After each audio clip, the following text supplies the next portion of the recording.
Hey, Diane, how are you? Very good. Happy New Year. Thank you. Happy New Year to you too. I'm excited that you had the opportunity to join me this afternoon and our first of 2026 in the AI word series. Our series is around a word that's familiar, often that we've used since childhood, but has a different context in relationship to leveling up with the lens of AI. Mm. So, our word this week is native. And I don't think I could have a better person to speak to AI native other than yourself. So, once again, excited to have you here.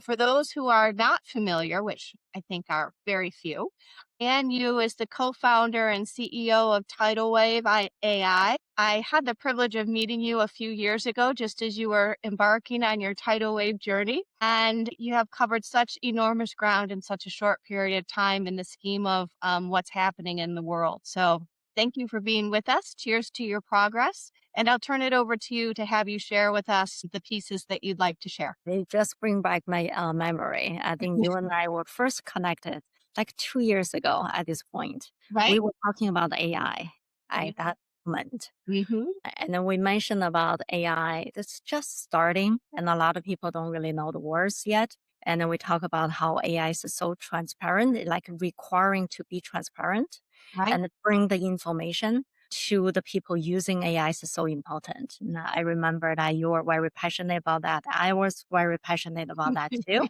So we had a good conversation. It's really appreciate and thank you for inviting me here and then inviting to have this conversation, I think, which is quite critical to the industry. Well, congratulations on the progress that you've made in the such short tenure. So let's jump into it. In relationship to the word of the week is native. And when you hear the word native or AI native, what's the first story, moment, or image that comes to mind for you? AI native. These days, many companies saying about AI. When you Mhm. talk about AI native, the picture right in front of me, I would compare would be a horse-drawn carriage versus a car. Great analogy. Yeah. So the a company trying to bolt on AI just because it's trendy right now. And then to me, that feels like more like horse-drawn carriage, trying to run faster. But if you are in the race with a car, you truly have to be a car and to be able to have any opportunity on winning the race. So that's what I'm thinking, an AI native company versus a bolt-on AI company. There's a very big difference between the two.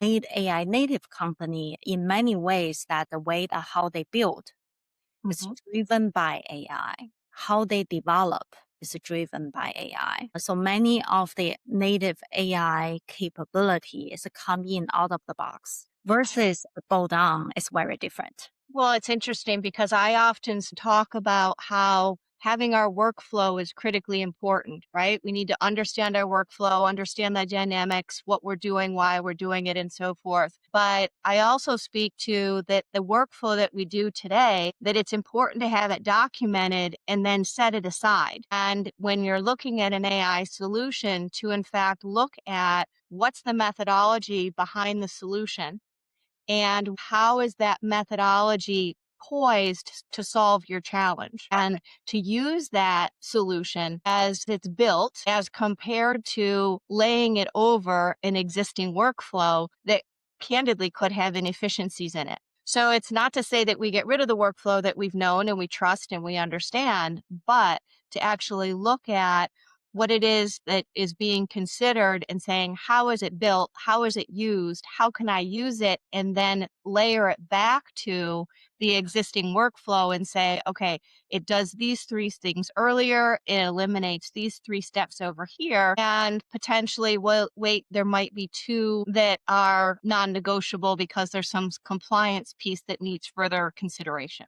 Yeah, that's the exact difference, right? Because many companies, when they're trying to adopt AI native capability, they're trying to use within their current workflow. A lot of times it may not work as well. So, for the leaders and decision makers has to keep an open mind because truly to utilize and then, basically take advantage of what AI has to offer, you have to rethink how to change your current workflow and to meet the need and then take advantage of the capability brought by the AI native company. So you're making me smile. A few weeks back, the word of the week was reimagine.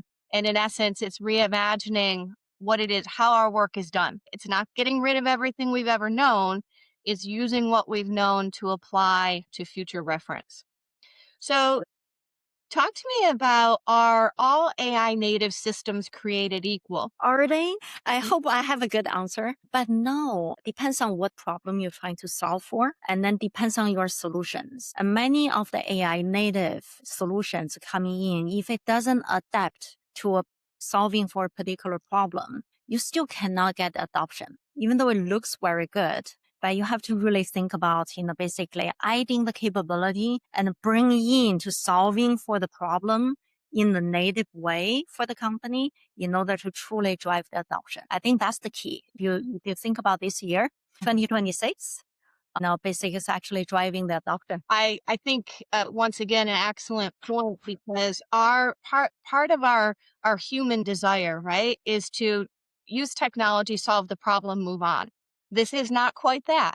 There needs to be a more thoughtful approach to it, and the realization that even though the same words are used, that those same words may not have the same definition or same practical application is probably more appropriate than in one demo versus another. And Absolutely true. That is absolutely true. So many ways that, what I've seen a lot of company being intrigued by AI capability. And then if the company is not prepared to fully adopt the power of AI, what you're going to see is you start with some kind of adoption. It doesn't go all the way in. So as a result, you don't see a lot of value. So many leaders fail to recognize the reason you do not see the value is because you have not pushed to the entire adoption and then really adapt to your, basically problem solving. well, let's cascade on that from an adoption perspective, because coming into 2025, the reports and so forth were saying the most common word in 2025 was going to be agents. Right? And there's a difference, for example, between an AI agent and agentic AI. So because you are so fluent in such variances or similarities, how about if we go there for just a minute? You talk about the difference between the two, and an AI agent typically is solving for one of the well-defined problem, and then you design an agent to be able to solve for that particular problem. Where agentic AI will be going much broader, and you have many capabilities that they can work together. Okay, not just getting the question answer as an example. You could have, very well-defined question answer agent. You could have voice agent. You can have basically like a task creation agent, and you need to combine all of them so that they can work nicely together to solve for a complex problem. So that's what I see the difference, right? And the key there is to be able to orchestrate all the different agents working together to solve for one complex problem for your customers and for the end consumer. And it would be nice if it were magic, but it's more evolved than that, right? A lot more, a lot more. And I heard you speak at Housing Wire last year, and you made reference to an approach that you take, in that while what we've just spoken of is complex behind the scenes, the objective of agentic AI, in essence, is to make it simpler, right? Make it easier for whomever the participant is, whether it be an internal methodology or something that's consumer facing. So you have a philosophy behind that, if you wouldn't mind sharing it, because I thought it was excellent when you spoke at Housing Lawyer about your premise behind keeping it simple. Solving for a complex problem doesn't have to bring all the complexity over to the end consumer, because you solve it behind the scene if you solve it really right. And then from the end consumer, it should be look as simple as like nothing really happened, but it's just right there when you need it. And then that was our approach, because originally when a lot of people, basically trying to take the approach of AI, they put it right in front of your eyes. Okay, basically flashing and look at here, look at me, I'm AI. But a true AI at work should make the user who's using it feels like it's almost not there.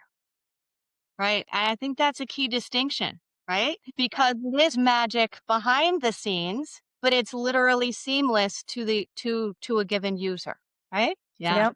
That's fun.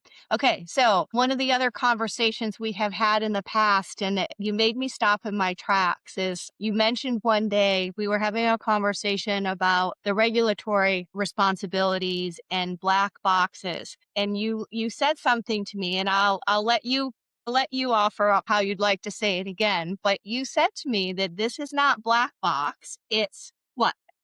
Transparent, Transparent, right? transparent box. I think you actually said to me it's a clear box. I was like, "Oh my gosh, I had not at the time, I've never heard anyone say you could even do that." From your place of development, how would you have a conversation with someone who's not familiar? Because there is significant risk in the utilization of advancing technologies without the appropriate guardrails or RAI principles in place. So how are you addressing that within in your system?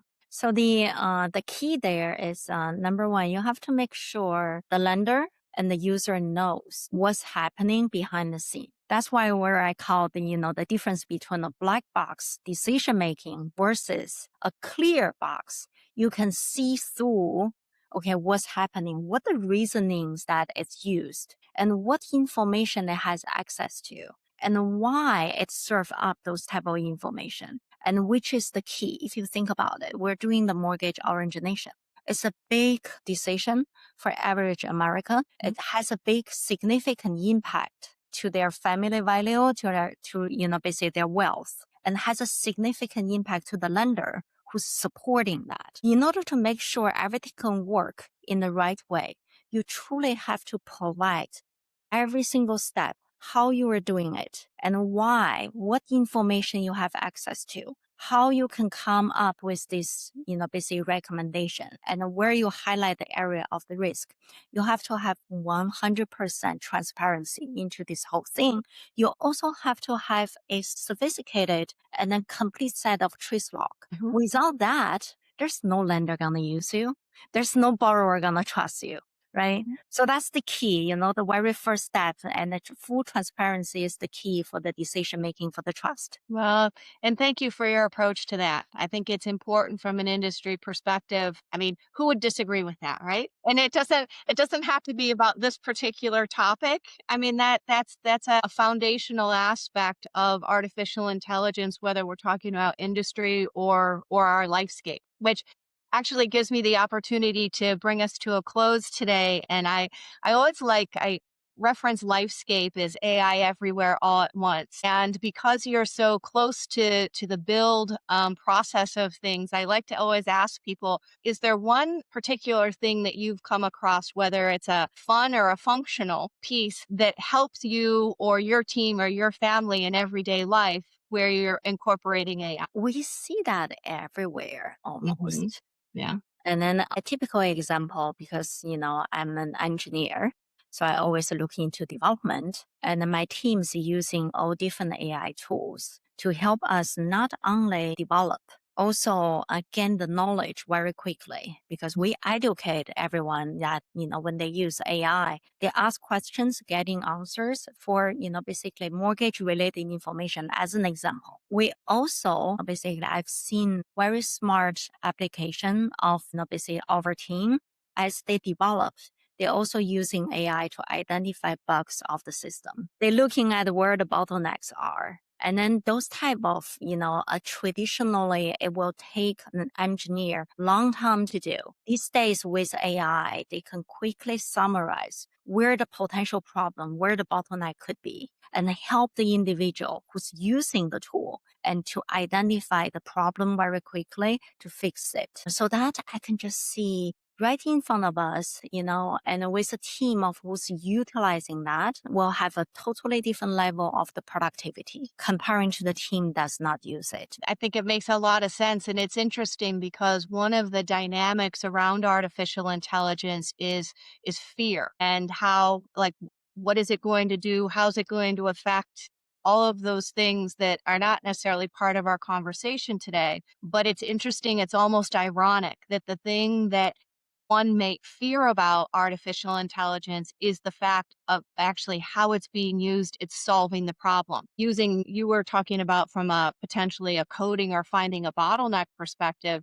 but the same is true even in the cyber piece of things, that where AI is being used, for example, it's as much as it could be potentially used for harm, it's also there to spot the harm. Yep. And then there's also interesting piece that because we use AI over AI point of sale, say Mhm. helping the borrower, I see that the borrower are a lot more open to ask Mhm. questions, which they are not open to ask a person, officer, as an example. A borrower are a lot more willing to ask questions that they feel like, hey, you know what, that question may be very dumb to ask a human. So we see, borrower engaging with the AI agent, asking them all those questions. As a result, those borrower has a much higher chance of completing the mortgage application. That remind me that when I started my, because I'm not a native English speaker, I still spoke, broken English. When I first started here and then applying my first mortgage for my first house, I didn't even know what question to ask. Right? And I feel embarrassed for not knowing what question to ask. And with AI, I don't have to feel embarrassed. I can just ask any question I want and get No full judgment. understanding, right? Okay. And then getting the real help. Now, that's where I see that, it's like a surprising usage by the average borrower asking AI. Well, and I think that that's one of it's a cascade that you've pointed to, and why people are using it for all kinds of things, mortgage as well as otherwise, because it's a knowledge base. But that source of truth in getting a response from a source of subject matter expertise is one of the pieces that we, from an industry perspective, it'll be so important for us from an industry overall, that the tools that not only that we're being offered, but in fact that lenders are using, provides that trust factor because the information is accurate. Right? Mm-hmm. Well, thank you so much for your time today. I know we could go on for a long time. I feel like this is a cup of coffee, although I don't have one in my hand. So look forward to seeing you in the next number of weeks as conference season begins in mortgage banking. And very much appreciate your time and perspective. And congratulations again. Well, thank Great. you. Right. Cheers to 26. Thank you, you too. Bye bye. Goodbye.